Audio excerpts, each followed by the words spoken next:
আপনাদের সকলকে স্বাগত। এখন আপনারা দেখবেন এক শ্বাসরুদ্ধকর অ্যাক্রোবেটিক্স, হাসির ফোয়ারা এবং মনোমুগ্ধকর জাদুবিদ্যা। তাই বাইরে ঘোরাঘুরি না করে সকলে তাঁবুতে প্রবেশ করুন এবং এক আনন্দ ঘন সুন্দর উপভোগ করুন। শুরু হচ্ছে দ্য গ্রেট ন্যাশনাল সার্কাসের ম্যাটিনি শো।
বেরিয়ে নিয়ে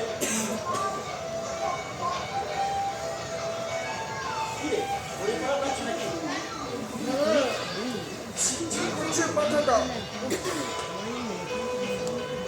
সবকিছু কেমন যেন ভুলিয়ে যাচ্ছে। কেন বলতো? তোর যে মাঝে মাঝে কি হয়, তারের খেলাটা দারুণ জমে উঠেছে। হাজার খানেক দর্শক উত্তেজনায় একেবারে ফ্রিজ হয়ে গেছে। আমার রক্তের মধ্যে তীর তীর করে শিহরণ লাগছে। ওই ইন্ডিয়া পাকিস্তানের ওয়ানডে ক্রিকেটের সময় ঠিক যেমনটা হয়, জিততে গেলে ইন্ডিয়াকে একেবারে 18 রান করতে হবে, আর মেনে ফিরে যেতে হবে। লক্ষ লক্ষ ভারতবাসী তখন থাকবেই একেবারে বন্ধ হতে থাকে। আমার বাবা অতটা শক্ত হাট নয়, তাই তখন আমি টিভি বন্ধ করে ঘরের বাইরে চলে যাই। জানি তুই তো একটা ভিতর দিন, এই জন্য একটা মেয়ের সঙ্গে প্রেম করতে পারি না। ওষুধ খাও, বুঝলে? বাবু শোনা, বাবু ডাক্তার দেখ।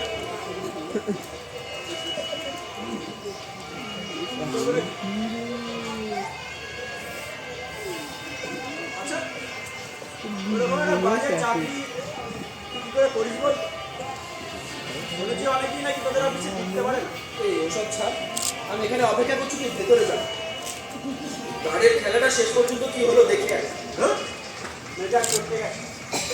এখন কড়া করে একটা চা না খেলে মুড আসবে না। এই, আমার জন্য তোর খেলাটা দেখা হলো না। থাক থাক, আর নাকামি করতে হবে না। আমার কিন্তু কৌতূহলটা থেকেই গেল। সে কৌতূহল দাদা দোকানটা খেলাটা শেষ পর্যন্ত কি করে শেষ হলো তার কৌতূহল। আচ্ছা, ওই যে মেয়েটা, ওই মেয়েটা 20 ফুট উঁচু সরু তারের উপর দিয়ে একদিক থেকে আরেকদিকে হেঁটে যাচ্ছে। এই তারের দুদিকে কিরকম ব্যবস্থা? একদিকে ভাঙা খাঁচা গাও গাও করে আগুন জ্বলছে, অন্যদিকে লেপ কম্বল তোষক ছড়ানো। এই আগুনের দিক থেকে আর লেপ কম্বলের দিক থেকে দুটো জোকার মেয়েটাকে নানাভাবে উত্তেজিত করছে। এ বলছে তুমি এইদিকে এসে পড়ো, তো বলছে তুমি এইদিকে এসে পড়ো। আচ্ছা, তুই শেষ পর্যন্ত এই মেয়েটার কথা বলে তোর মনে হয় কোন দিকে বাড়বে? ওই লেপ্টোসকের দিকে গিয়ে পড়বে? না, ওই আগুনের দিকে পড়বে। কখনোই হতে পারে না। তাহলে মানুষ টিকিট কেটে আসবে কেন? খেলা দেখতে কেন আসবে না? হ্যাঁ, জীবনে চলার পথে বেশিরভাগ সময় আমরা ওই আগুনের মধ্যে দিয়ে হেঁটে লক্ষ্যে পৌঁছতে চাই। এটাই স্বাভাবিক বাস্তব। না না না না, আমি বিশ্বাস করি এসব কথা ওই দুঃখ বিলাসী আবার। আর তাছাড়া শিল্প সাহিত্য এই ধরনের খেলা সব চলে না। খেলায় দর্শক উত্তেজনা চায়। দর্শকের মনোরঞ্জন করতে না পারলে ব্যবসা চলবে না, বুঝেছ?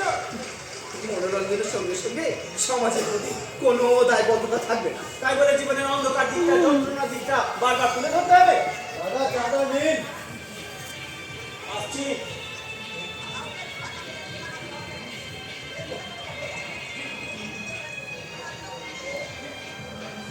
মুরাদ ঘর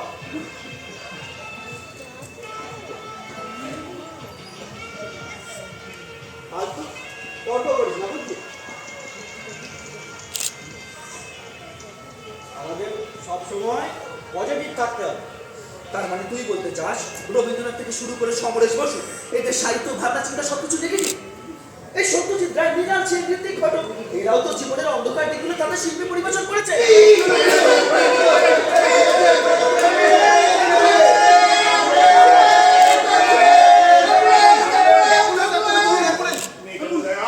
কিন্তু এরকমটা তো হয় না। আজ এমন হঠাৎ কি হলো? তাই তো এই চলো চলো কি হচ্ছে? অ্যাক্সিডেন্ট মারাত্মক অ্যাক্সিডেন্ট হয়ে গেছে। মেয়েটা ওপর থেকে নিচে পড়ে গেছে। ওই নিচে থেকে যেখানে ভাঙা ভাঙা কাঁচ আর আগুন জ্বলছে। কি বলছেন? মারাত্মক চোট পেয়েছে। কোথায় বসবে না? চলো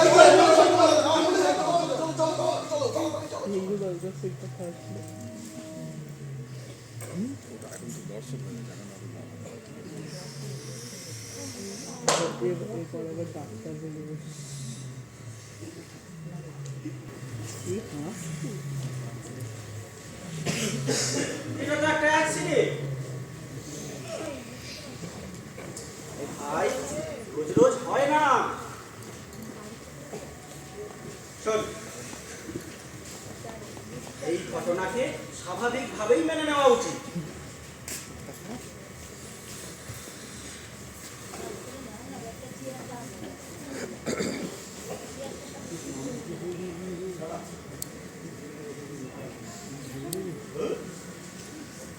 ভালো গেল। কোথায় যাচ্ছিস? কোথায় আর যাবো? ক্লাবে গিয়ে কিছুক্ষণ ক্যারাম পিটবো, তারপর বাড়ি চলে যাবো। দিনটা মাটি হয়ে গেল। আমার বাড়িতে বলে দিস একটু দেরি হবে। দেরি কেন? কোথায় যাবি? এই আহত মেয়েটাকে দেখতে। বাহ, হঠাৎ? যে মেয়েটা আমাদের মনোরঞ্জনের জন্য প্রত্যেকদিন মৃত্যুকে হাতের মুঠোর মধ্যে নিয়ে ওইরকম ব্যালেন্সের খেলা দেখায়, এইরকম একটা মুহূর্তে সেই মেয়েটাকে দেখতে না যাতা বোধ হয় অপরাধ। চল।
আপনি কাঁদছেন কেন? মেয়েটি আপনার কে? আর কি হয়েছিল ঘটনাটা? আমি পুরো ঘটনাটা জানতে চাই, শুনতে চাই। রোজ রোজ তো এমন হয় না। জানেন, আমার বন্ধুর সঙ্গে না তখন খুব তর্ক হচ্ছিল এই তারের খেলায় মেয়েটা কোন দিকে পড়বে।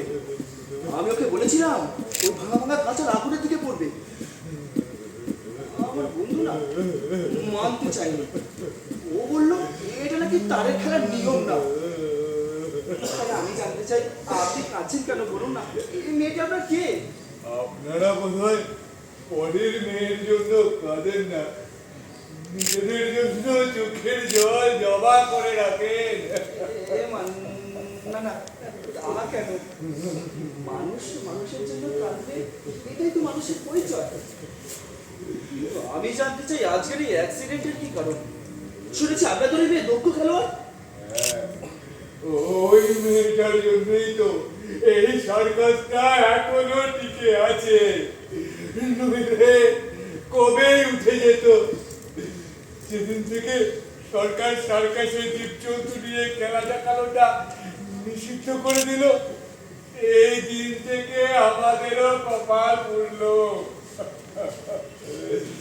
তারপর থেকে আমরাই তো হার হিম করা খেলা দেখিয়ে দেখিয়ে এই সার্কাসটা এখনো বাঁচিয়ে রেখেছি।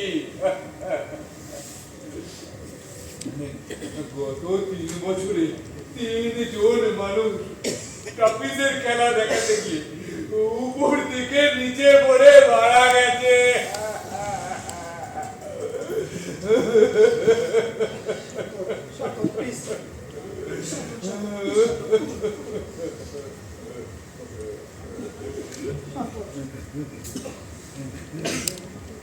জীবন বাঁচে ভেবে খেলা দেখেন আপনারা, আপনাদের বীমা করে থাকে না?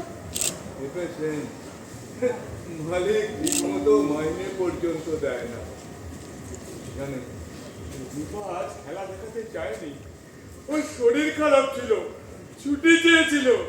মালিক ওর কোনো কথা শোনেনি, ওকে বাধ্য করেছিল খেলা দেখাতে। মেয়েটা বোধহয় আর বাঁচবে না। বাঁচবে না কেন বলছি? কি খুব মারাত্মক?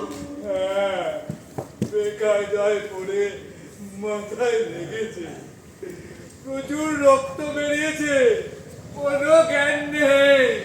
এটা খুন! খুন? ইয়েস! Perfect murder! কি বলছেন কি আপনি? বুদ্ধি খাটিয়ে খুন করা হয়েছে। এখন আমারও তাই মনে হচ্ছে। গভীর ষড়যন্ত্র। হ্যাঁ, খানিকটা আভাস তুই আগে আমাকে দিয়েছিলি। আমি তোকে বারবার বলেছিলাম রূপাকে নিয়ে এখান থেকে পালিয়ে যা, নইলে মরবি। ভেবেছিলাম তো চলে যাবো অন্য কোথাও, কিন্তু ওই তো বলতো কোথায় যাব, খাবো কি? আরে ওই মেয়েটাই তো সবচেয়ে বেশি ভুল করেছিল। আমি ওকে বারবার বলেছিলাম ভুল করিস না, ভুল করিস না, মালিককে বিশ্বাস করিস না, তোকে ফাঁসিয়ে দেবে। আমার কোনো কথা শুনলো না, সেই ভুলটাই করে বসলো। আচ্ছা, আজকে তুই তারের উপর হাঁটতে গিয়ে ব্যালেন্স হারিয়ে ফেলেছিল? না না, এটাকে ষড়যন্ত্র করে ফেলে দেওয়া হয়েছে। লেক কম্বলের দিকে যে জোকারটা ছিল, মালিকের ডান হাত আমি দেখেছি। ওই জোকারটা খেলা দেখাতে দেখাতে একদিকে তারের খুঁটি ভেঙে দিল। তোর মানে এটা অ্যাক্সিডেন্ট নয়, পরিকল্পিত করার চেষ্টা? কিন্তু কেন? কারণ মেয়েটার পেটে যে বাচ্চা ছিল। আমাকেও বলেছিল ও নাকি মা হতে যাচ্ছে, তাই অনেক অনেক দিন বাঁচতে চায়। বাচ্চাটাকে মানুষ করার জন্য অনেক অনেক টাকা চাই ওর। তুই জানতে চাননি বাচ্চাটা কার? না, কেন জানতে চাননি? তুই ওকে ভালোবাসি। ভালোবাসি বলেই তো ওকে নিয়ে পালিয়ে যেতে চেয়েছিলাম, আর কিচ্ছু জানতে চাইনি। মেয়েটার সঙ্গে মালিকের রোমাঞ্চন ছিল। মেয়েটা ভয় দেখিয়েছিল, সব সব কথা ফাঁস করে দেবে ওকে। হ্যাঁ, কি কি পাস করবে বলুন, কি পাস করবে? হ্যাঁ, মালিকের 2 নম্বর ব্যবসার কথা। মালিক যে সার্কাসের ব্যবসা লাগালে যৌন ব্যবসা চালায়, মেয়ে বাজার করে। হ্যাঁ, তাই মালিকের লালসার শিকার হয়েছিল ওই মেয়েটা। মিস্টার দুবে যে এমন একটা কিছু করতে পারে এটা আমিও আন্দাজ করেছিলাম, কিন্তু কিন্তু মালিকের বিরুদ্ধে যাওয়ার ক্ষমতা আমাদের কোথায় কোথায় কোথায়?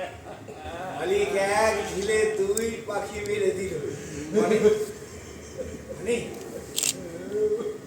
প্রমাণ লোপাটের চেষ্টা। এটার পেটে যে বাচ্চা ছিল ওটা ওই মালিকের বাচ্চা।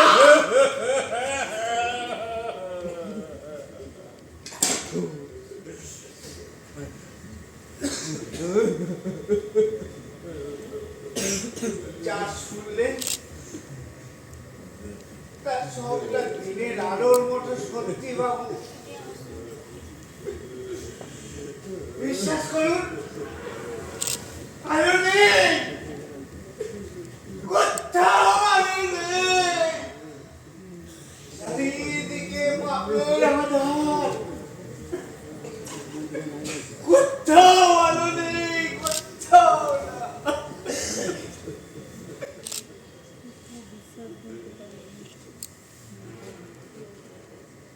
কি কি কি কি দেখছেন বাবুরা? ये है हमारा जिंदगी। সরু তারের ওপর দিয়ে ব্যালেন্সের খেলা দেখাতে দেখাতে আমাদের ওই ভাঙা ভাঙা কাঁচের টুকরো আর আগুনের মধ্যে পাহাড় পড়ে যেতে হয়। এটাই সার্কাসের খেলার নিয়ম। আমাদের কপাল লিখন। এই নিয়ম ভাঙার কোনো উপায় নেই। এই নিয়ম ভাঙার আমাদের কোনো উপায় নেই। আছে আছে আছে আছে নিশ্চয়ই আছে। ওঠো, ওঠো। পুরনো বাসি পচা মুছে ধরা নিয়মগুলো নতুন নিয়ম দিয়ে ভাঙতে হবে। আমরা পারবো না, আমরা পারবো না। অসহ্য অসহ্য অসহ্য অসহ্য অবিচার। আর কবে আর কবে আর কবে আর কবে?